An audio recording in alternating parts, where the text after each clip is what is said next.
સરપંચો આમ તો કોઈ પક્ષના હોય નહીં, પણ વિચારધારા અને સમર્થન એના કાર્યકર છે. સરપંચ કોઈ પાર્ટીના ના હોય, પણ એના કાર્યકર છે.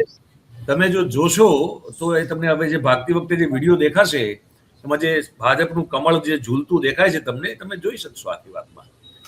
એટલે હું થોડુંક એને આગળ કરી દઉં એટલે તમને એ દ્રશ્ય સુધી પહોંચીએ આપણે. અહીંયા જે ભાગી રહ્યા છે એમાં તમે જુઓ એટલે તમને ભાજપનું કમળનો જે પેલો સિમ્બોલ છે એ તમને ઝૂલતો દેખાશે. અહીંયા ગાડીમાં જ તમને દેખાશે આગળ.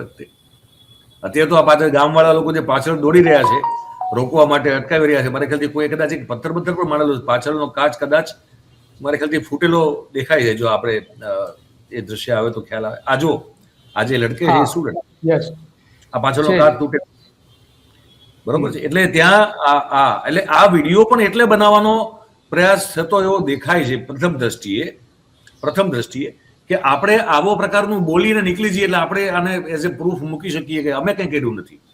પણ એક જણો બોલ્યો એમાંથી કે ભાઈ આખા ગામે તો જોયું છે આ ભાજપનો સિમ્બોલ લટકે છે ત્યાં.